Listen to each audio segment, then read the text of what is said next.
Happy Friday, everybody. Thanks for joining this automation hour.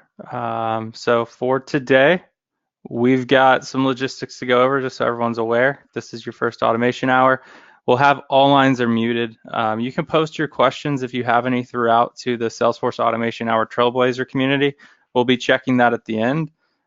Feel free also to use the GoToWebinar questions in the control panel. So that is available as well for you. But if you're watching this recording, definitely go post to the Trailblazer community group.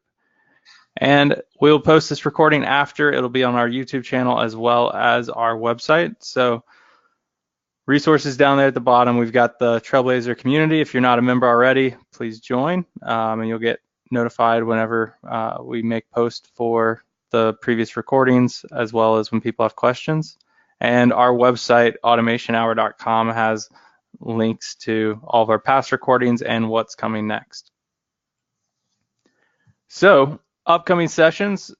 Today we've got Joey. After that, we've got quite a lineup of other great people. So make sure if you haven't registered for any of these that you register now. They're all going to be fantastic. And if you have any ideas about things that you might find interesting that you want to share with other people around automation, we are still booking sessions for this year. So shoot Jennifer, Rakesh, or myself a note on Twitter or the Trailblazer community, and we'll get in touch with you. So just reach out. And thank you to the sponsor of Automation Hour, Concrete.io. They've been sponsoring us since the beginning. Here are the co-hosts, myself, Jen, and Rakesh. And with that, I'm going to pass it over to Joey. Thank you, David. Hello, everybody. Happy Friday, as David said. Can everyone see my screen? Mine has bounced back to looks like David's. I'm a certified admin. I am the manager of our CRM and account management team here at Innovate Medical. I've done 3 sessions at Dreamforce, multiples at our Nashville user group meeting. This is my second go round with Automation Hour. I am a webinar junkie, so I love doing these. I love presenting. I love attending. My rule of thumb typically is if I get one nugget, one morsel, one aha moment out of it, then I feel like I've invested good time. So hopefully I can give you one thing that you can take home today and work into your org.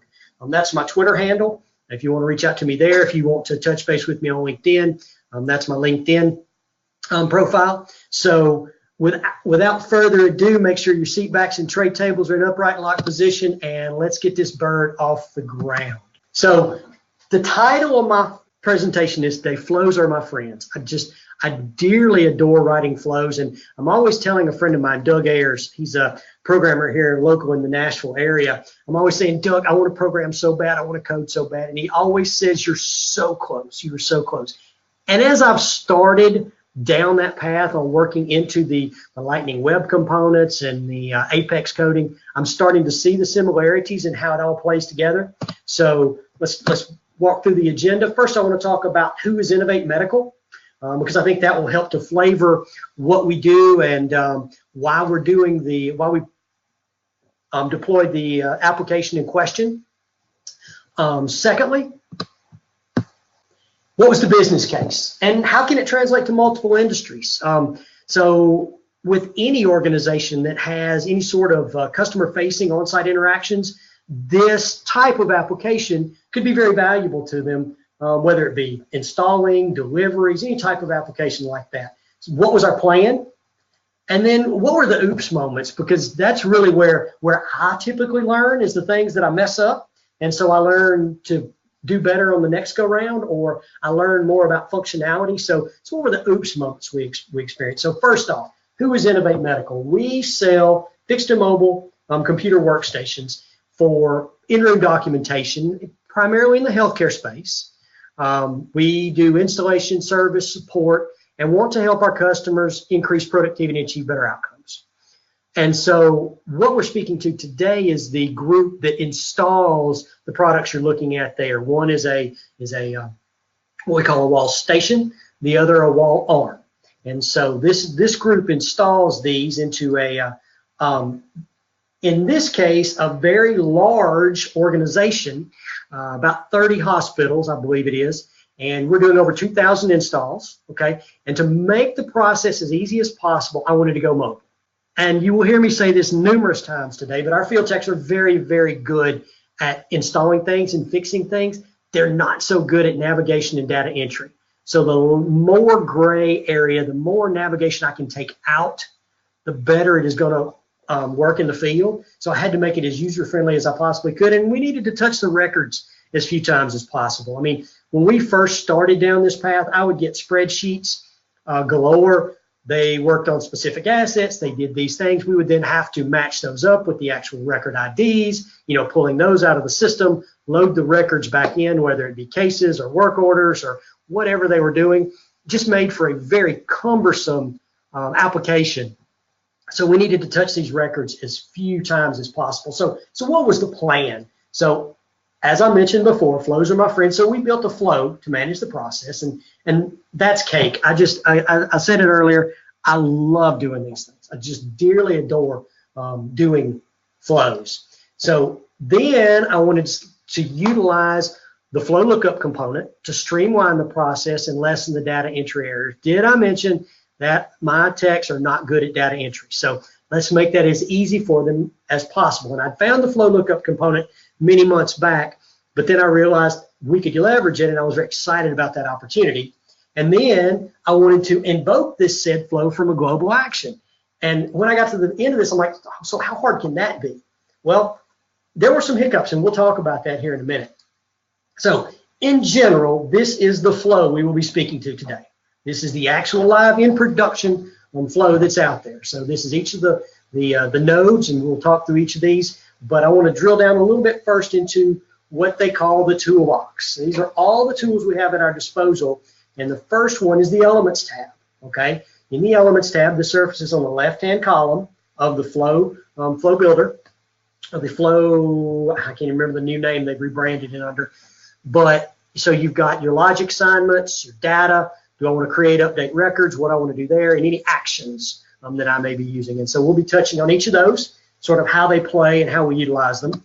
And then we got the one called the Manager tab, which it's on the right-hand side, and this is where it sort of aggregates all the variables you've created, any choices, any formulas. So if you ever need to navigate through the bits and pieces that you've created, this is where you would navigate. And it's on the other side of the tab there in the toolbox bar.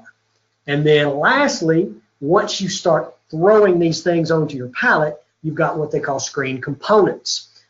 As of winter 19, they've even deployed some new ones. The ones circled there in green are all brand new as of winter 19. Dependent pick lists I was very excited about because we use several of those in our case / work order architecture. The one we utilized in this, which we're going to go over, is the file upload. Very nice piece of, a very nice application. And then you got the slider, you got the appointment scheduling, some really, really cool tools to play with. So the first question you probably ask is, why did we want to go mobile and why global action? Well, number one, I wanted to go mobile because, again, I've got field techs or installers wandering around the hospital. They're all over the place. I've got them lunging around their laptop trying to navigate through loading records or updating a spreadsheet. It just was cumbersome and time consuming. And so I wanted to get them a mobile application that they could run right there off of their phone. And then also I wanted to go with a global action because it surfaces right there in the header or the chatter or the opening screen. Did I mention how bad they are at navigation and data entry? So I didn't need to tell them, okay, go to a case, go find this button. Just give them the button right there at the bottom in the bar and let them do their thing and do what they're good at, what we pay them to do, which is install these products. So now, I'm guessing a lot of you out there probably know how to wire these things today. So we're going to walk through the wirings, but more importantly, I want to speak to the ways we've extended the functionality and some of the things we've done there. So I will quickly do an overview of each of the nodes, as I call them, or the components there, what they do and why they do it. So the first thing, and this is twofold. Number one, I always grab the user ID when I start one of these. And normally this is really simple. You either hang it in a Visualforce page that's driven from your button that starts the flow. You put it in a process builder. You push that value over based upon the logged in user ID. Well, in this environment, I didn't have that luxury. This is the code that I stole. And we'll go over that in a minute. The code didn't have that baked in, so I needed to go get that user ID. So, and it seems really simple, but you have to use a formula to get that user ID in this environment. And the reason you do is because it's going to require you to go look up global elements, and we'll touch on those global elements in a minute. But so I grabbed that user ID and I threw it into a value called logged in user ID or logged in user. All right. So as long as the ID equals it equals the logged in user, and we will touch on what that value is here in just a minute. But because that's a formula, and the reason I had to do a formula was I needed to get as I said, the ID of the person logged in. And to do that, when you're creating a formula, you have the option to drill down into these global variables. Okay, so you drill down. The one I'm looking for there is the one that's highlighted called user. You just select the ID and it's going to return that value. So number one, I like to use that to make it as personal as possible, but I also needed to grab another record, which is manager ID. As you can see, I grabbed 3 user ID values when I created this, the name, the user ID, and the manager ID. And the reason the manager ID is important because in our intro screen, which this came from my tablet, so it's formatting a little bit bigger form, but that's what it looks like when a technician logs in, when someone logs in to do their install, all right? And I'm using a dynamic record choice to set those cases. And the reason it was important that I get the manager ID was because in the beginning, when we started this was focused on one specific set of installers. Well, either I didn't listen to them well enough, or no one expressed to me that we needed to expand this to our entire group. And so in the beginning, this dynamic record choice was only pulling based on the user ID of that project manager's ID. So I had to make that dynamic record choice be even more dynamic based upon the other person sitting on the other end of the at the user end of the application. So the dynamic record choice, it's essentially an if statement or a lookup. Give me the owner ID, which is you set user ID, and anything in any case that's in the status of in process. All right, so give me those records. Now, to make it dynamic, so I could address having different users on the end, I needed to set up some labels.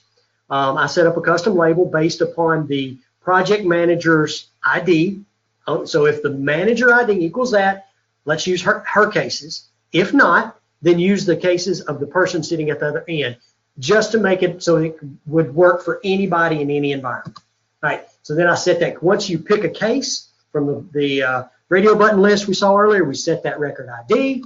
Then I got to go look up that case because all I've got is the ID at that point. I need some other values. So much like we did with the user ID, I grab that case, I look it up, then I get the values I need. Needed some from the account, so I got those as well. And then it drops me down to sort of what I consider where the magic happens. And this is where the user comes in and starts entering their data.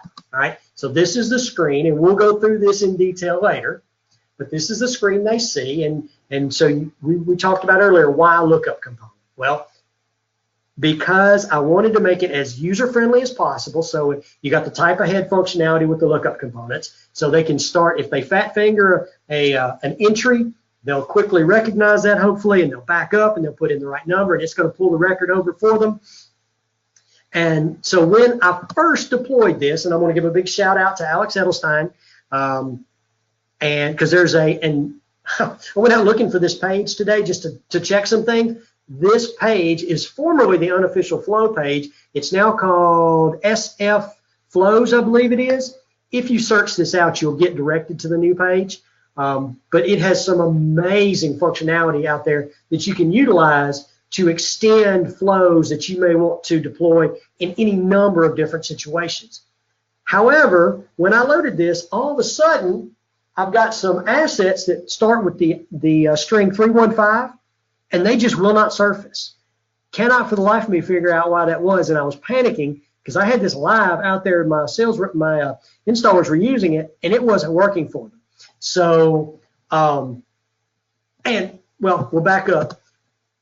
So what I did was I went searching, and on the ApExchange, there's actually a new universal lookup component, and it works really well as well. So either one of them will get the trick done. For some reason, there was a hole in the one that I started with that it wouldn't look up a certain set of assets. So I had to pivot to the new one. Now, if you decide to go this route with the ApExchange, the documentation's not as good. So at least go to Alex Edelstein's page and get the documentation there, because it will explain to you a lot better how to deploy the component as well as the values you're going to need. So and we're going to walk through that a little bit. Here is a screen, for in the flow builder, right? So on the left-hand side there in green are the custom components that I've loaded. One is a dynamic question. That's something else. The lookup is the one from the ApExchange, and the lookup FSC is the one from the Alex Edelstein's page. But you literally just drag it into your template. On the right-hand side, you start getting all of the values that it requires to run. Okay, so you got to tell it you obviously have to name it. What's the object type? What's the record ID?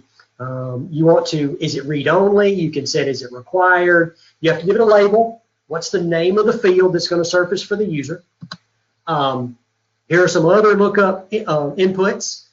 Most of this I don't use. I do use the show the last 5 recently viewed records. Okay, and then you have the output values, and really the only one that I utilize is the asset ID, because that's the value I need to push out when I'm doing this. Now, once it flows out of there, it starts doing all the things I need done in the background. First thing I want to do is I set up the repeatable values. I either use these to loop back around when the end user creates new work orders, okay? Or I use them when in the work order creation on the front end.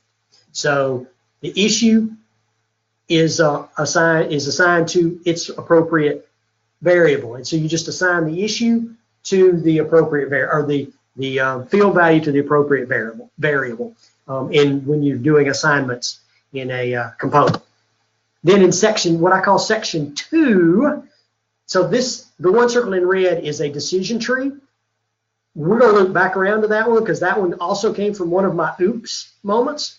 But in section 2, which is really on the outer perimeter, we go in, we create the work order, which is a pretty standard setup. It's just literally you take all the variables that you just assigned and you send those back up to the work order in question, or you create a work order based on those values. So they put in their input, they hit yes, creates the record, it moves on. Because this is associated with a specific asset and a specific service contract, and this organization in particular, we have a unique issue with them in that we ship all of their equipment to a central hub, and then it is distributed out based upon need. And so we never know where it ends up ultimately in the beginning. Now they're creating a case against a specific facility, and I just go reparent those every time we go through and install one. So we can do a better job of supporting our customer because we know where their equipment actually lives, even down to a room number, based upon this tool. So we go in, we reparent the asset, or we look up the record, we reparent it going from top left in a U shape. We reparent it. We then go look up the service contract because we do those in a little bit different manner, and then we reparent that record as well. So this is what it looks like when you're creating that record. Oh wait, I went backwards. Now you want to update that asset. All right, so we just go get the ID, which equals the asset ID that we used earlier as an input value.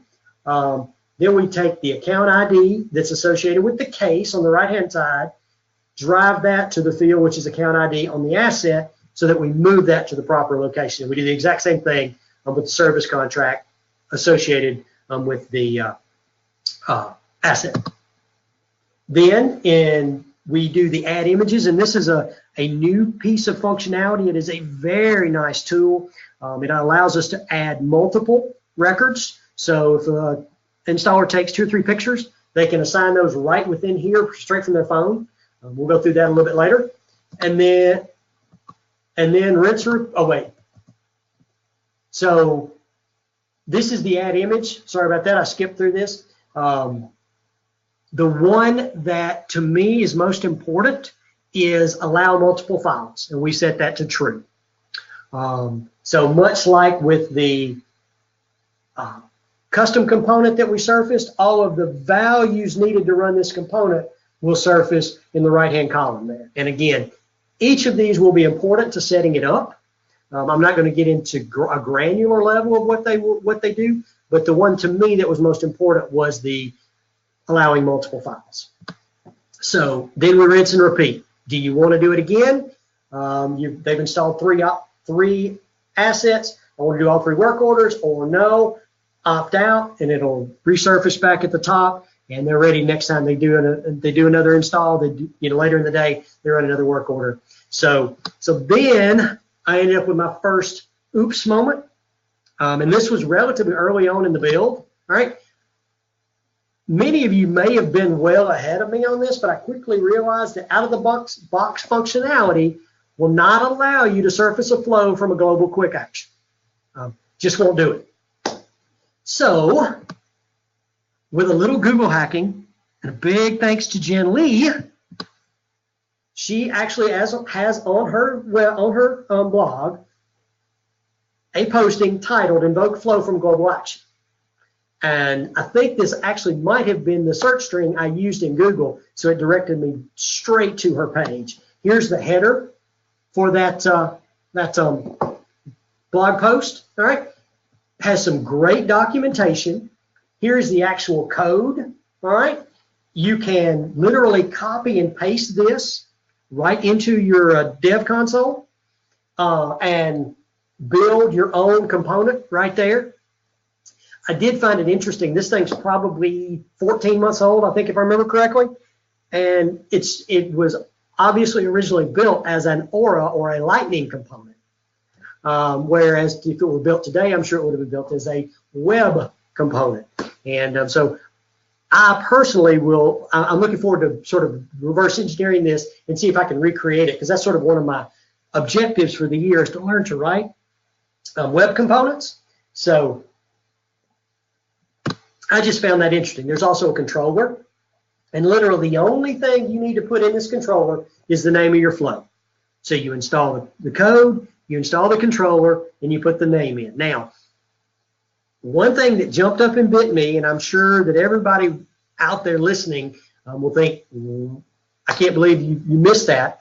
So I literally grabbed the code right off the website, dumped it into the dev console, and I keep getting these goofy error messages. Well, long story short, the quotation marks were coded in an odd fashion because they came off a website. So anytime you grab code, put it in your notepad so it clears out everything, and then drop it into your dev console. So for what it's worth.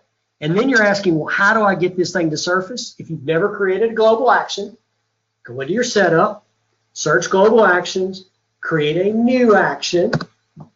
You will get this screen. It will ask you, what action type, and this one is obviously a Lightning component, so you'll select Lightning component. It will then give you a drop-down list of all the components available to you. You hit save, you name it. Obviously, when I named it installation, and you're off. You're ready to surface that in your homepage for your mobile users. Now, here was another instance where I said, you needed what? So what if the asset wasn't on the table? And so the center section we talked to earlier, which I sort of titled section 3, was a derivative of this instance. Let's say the asset hadn't been imported from our ERP yet. For whatever reason, it hadn't jumped over the fence.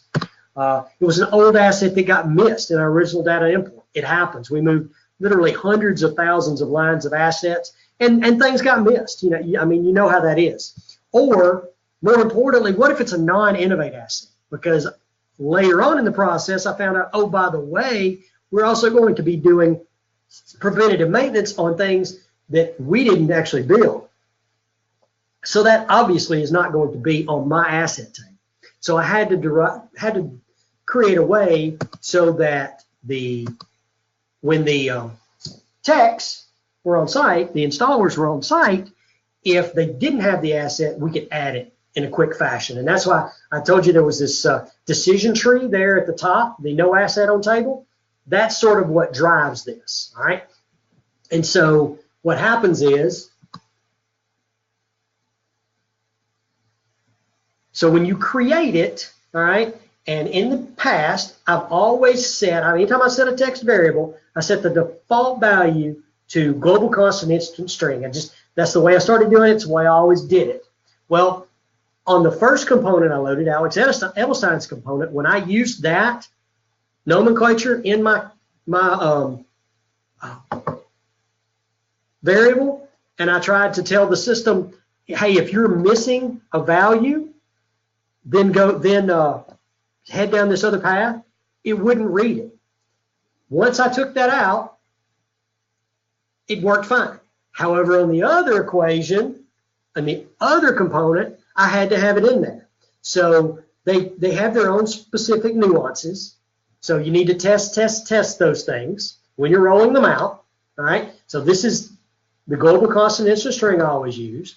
So the fix I made was on my decision tree was, and I'm sure everybody's way ahead of me on this as well, but if it equaled instant string or it was blank, send it down this tree, and it works fine now. So it sends it down. There's a screen that says no assets on the table. They have to make a decision. Is it an innovate asset or not? Because it's going to depend on, no, you make the decision on, are you sure that's the right asset ID? If no, if you fat fingered it and you hit, enter too quick, it'll loop you back around. If not, it's going to say, is it an innovate asset or not? Because we got to assign a different product to that asset. Then they put in the asset details. It creates the missing asset. It creates a work order like we did in the loop above. It sends a notification to our tech services team. I've got a great tech services super user. She's sort of my queen of all things assets. And so she'll get this notification. She will then make sure that everything's in there right. She'll code it properly, send it on down the pipe. Then we're back to add the image, rinse and repeat, and off we go. So it was just sort of a hiccup that caught me because I didn't think about the fact that, oh, by the way, we need to deal with building out this asset or deal with an asset that's not on the table. So with that, I'm going to jump over here and, I don't have a whole lot of hard, fast rules. One of them tends to be never work with animals, children, or live demos. So I'm kind of going off script here, and I want to walk through what this thing actually looks like, what it does, and what the actual results are. So hopefully that will bring all this full circle so it makes good sense about what I went over here. This is the case we're working with, all right? So as you can tell, there's no work orders associated, all right? So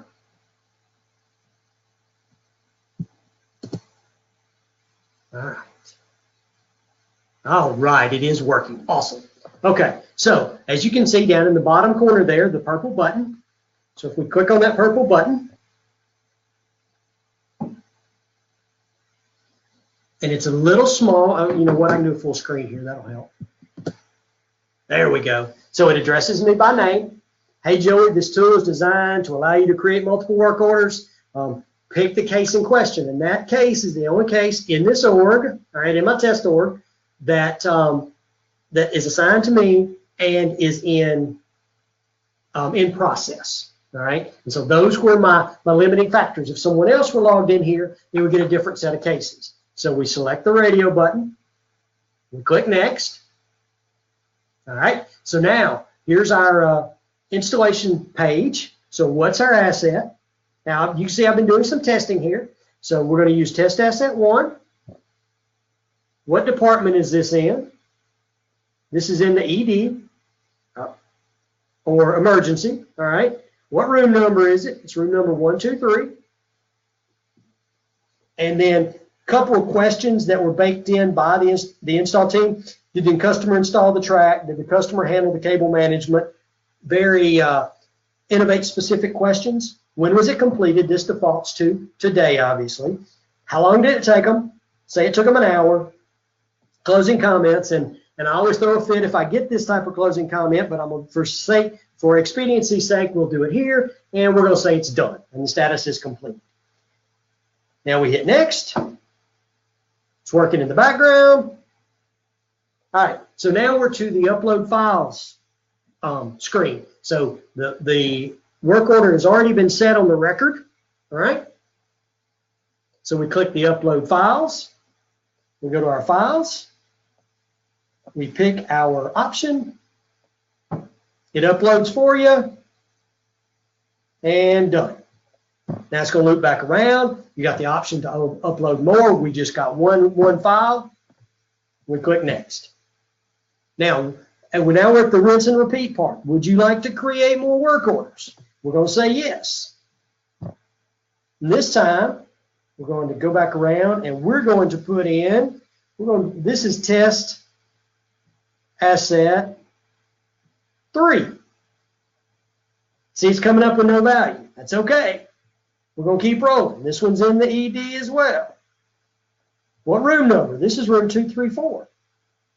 It's an issue. It's an installation. When was it completed today? Like I talked about, we loop the time worked back around because typically these take very similar times. Saving button clicks for our end user and closing comments. We even loop that back around because in many cases they match. Did installation in specific room, went without a hitch, whatever that may be. And status is complete. And we click next. Now, as you can see, now we've headed off down this new path. Are you sure that is the correct serial number? We're going to say yes. Click next. Is this an Innovate asset? We're going to say yes in this instance. All right, what is that asset name? We're just going to use the product code, but typically they will put in the entire string so that it gives more granularity to the record. All right, manufacturer, make, and model, we will just say it's Innovate for expediency's sake. Where is it located? So what it did here, the asset location is derived from the values we put in before. They just get truncated by, or not truncated, but concatenated by a formula. So it's in the ED, room 234. The asset notes, if there's anything specific about this asset or this installation, they'll put it in here. Hospital asset ID. Typically hospitals will assign IDs to all of their assets. And so again, if we have that piece of information, it allows us to better support our hospitals in question, okay? So in this case, we don't have that. We'll click next. Now we're back to the upload files images. So we'll go ahead and upload a file. Oh, that's okay. You saw how the functionality worked. Would you like to create more work orders? No, we're going to skip this time. We're done. We click next, and it's going to surface you back around to the top of the flow. So basically, that's how the system works, all right? So if we come back over here, this was the case we were working on, okay? So if we look at case 133754 and we refresh that, now all of a sudden we've got 2 work orders. We've got 1 work order associated with test asset 1, okay? We've inserted the subject, put in all the information that was provided to us in the app. We've got 1 asset associated with the asset E997, which was the non-Innovate asset. We can drill into those records. Here is the account. The product is just a placeholder because I don't have competitive products in there. Where is it located? all the things we need to know about that asset. Here's the associated work order. So in general, this is how that whole flow works and how it creates records for us so that we're not having to go through multiple, touches of the exact same record. We get it done once, it's into the system, and forever and always. So let's scroll back up here. We'll drag this back up here.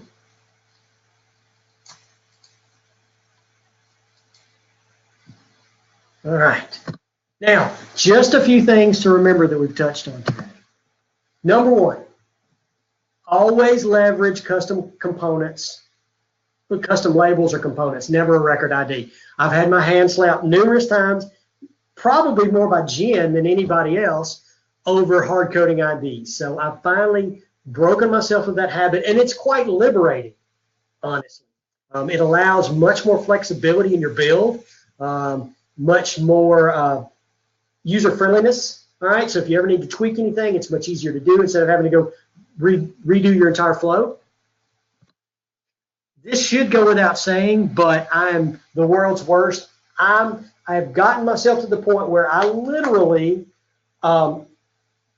this may be a little extreme, but I don't even want to build a custom field in production without putting it into the sandbox first. So again, this should go without saying, but something I thought was probably pertinent.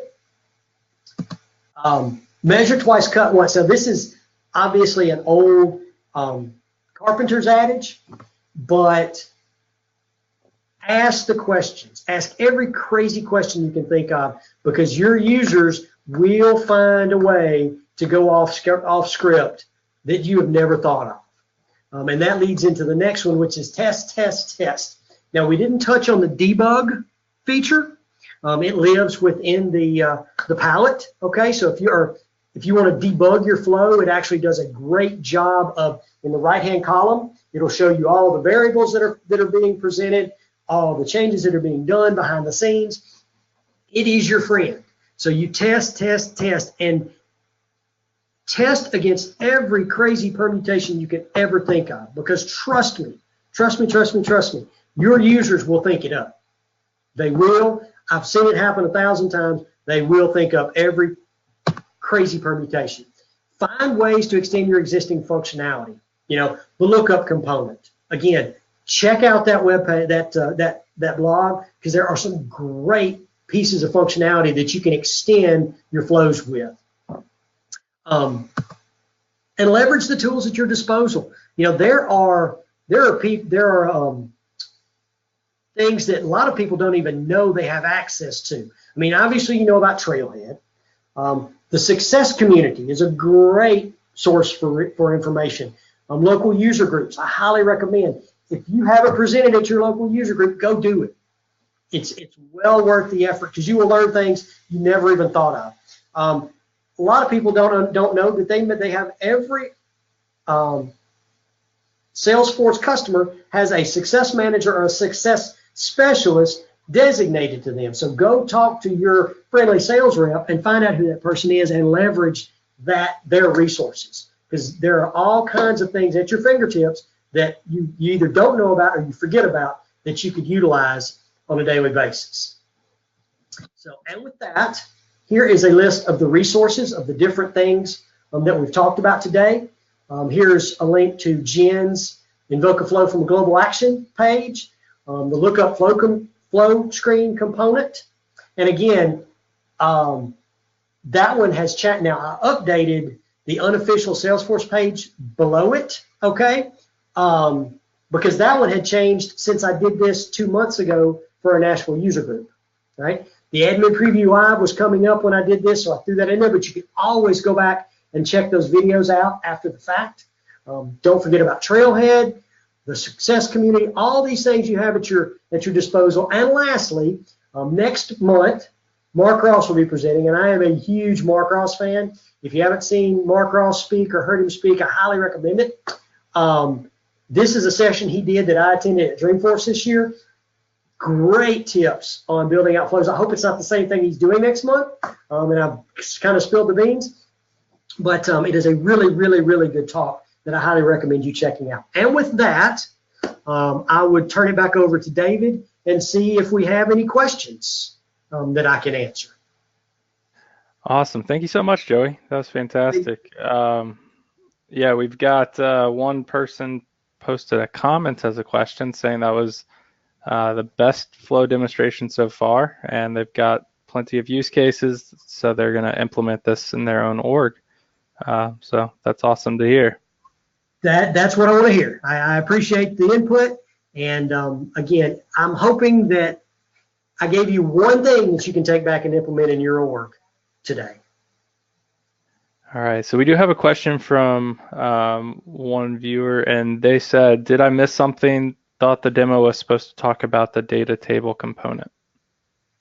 Data table. I'm thinking they're kind of referring to the unofficial Salesforce.com site, the data table component that's in there. If it was listed in the write-up, I apologize, I never saw it. It's not something that was in this. I don't even know if I've even used that component. So to get into a discussion on it, I feel like I would not do justice to it. Okay. So Eric Smith just mentioned two different things. I'll just kind of clarify. So the unofficial Salesforce blog that you did go through a minute ago, they have, and if you go try to install something, it will tell you, hey, there's a new version. But just for everybody on the webinar and the recording, it's unofficialsf.com. And then also there is a newer version of the lookup component. So if somebody, I know myself, I've downloaded it probably the first day that thing came out. There are newer versions that have been updated substantially since it first came out. So make sure you update your components. And I know Eric's been doing a big part of that. So thanks, Eric, for all that you've been doing with that. So is that the one from Alex Edelstein? Is that the one you're referring to? Yes, that website. Okay. Yeah, I wanted to loop back around and retest that one because, like I said, for some reason it was failing on a set of assets of mine, and so I've wanted to loop back around and reinstall it and test it. I just haven't had the bandwidth to do it of late, and so that is definitely on my roadmap. Yeah, I recently actually, in one of our clients' orgs, we spun up the data table, and it was extremely easy and quick to do and added a lot of value. So I know we've also had some people build some custom ones for some additional things that they needed to add into it, but there's great documentation on those websites for how to do it. Okay. All right, I'm going to check the success community right now. If anyone has any other questions, you are able to use the chat as well.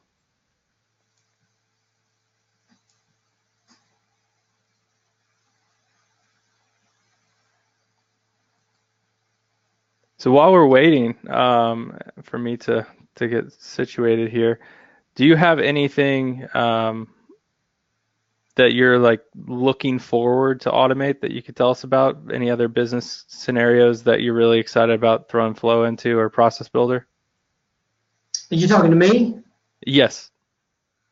We had a meeting about one yesterday. This same person, the account executive for that organization, wants her to be able to actually quote in a live environment. It's not something that our field techs typically do. So we're going to build her a flow so that she will be able to, it will pull up because there's a limited set of products that could be quoted into this space that she would be quoting. So it'll pull up the same dynamic lookup component, pick one, two, or pick A, B, or C. How many do you want to quote? And then that will loop back around. It'll send the quote off to the account manager, to the reseller representative, to the account executive, so that everyone's brought into the loop. And then it's just another way that we can expedite the process of getting these products into this customer's hands without having the project manager having to pick up the phone and either call the account executive or the account manager to get them to build the quote. She can do it right there in live environment and loop back around. So that was what we discussed yesterday. There's a whole load of them. I'm trying to come up with I'm building a new one for our sales meeting is next week. And there's a new one we're building for our sales team around a specific promotion that we're doing. So if you assign that promotion to a specific opportunity, it would add a specific product code, add a specific pricing level. Then it would all take on a different flavor at that point. So we have to deal with, obviously we've got probably 15 or 20 price books out there. So we have to deal with the nuances of having different price books. And, if it's not on the price book, insert it into the price book in live time. So that's another one we're working on. Trying to think, I can't off the top of my head come up with anything out there that's crazy on the roadmap. Pretty standard stuff, but I love pushing the envelope. That's what I love doing. So. Yeah, definitely. So I don't see any questions. We'll give people another minute, but if anybody watching the webinar has any, feel free to post to Trailblazer community, and we'll look to answer those as quickly as we can. One thing that I'll just kind of echo from what I heard during your presentation is just the importance of trying to test and break everything and think of all the different edge cases that one of your end users might pick, because while we might not think that that's an option, the end users will, and they'll always cause a flow error to happen. So make sure you're testing all the different types of data before you put something into production. They never cease to surprise me with what they come up with. Never cease to surprise me. It's quite a talent. So. Yeah, as a matter of fact, I got an error message last night from one of this tech's teammates or team members, and he had broken the piece that we tested for creating a new asset. Somehow he had broken that. I don't know what he put in. I haven't had time to look back around to sort out what he did, but he broke that. And to me, that seemed completely straightforward. I can't figure out how he did it. So it will be interesting to determine what he pulled to break it. Definitely. All right. Well, thank you everybody for attending, and thank you so much, Joey, for coming back on Automation Hour with another fantastic presentation. So really appreciate it. Everyone have a great weekend. Thanks, Dave. Yes, sir. Thank you. Thanks, everybody.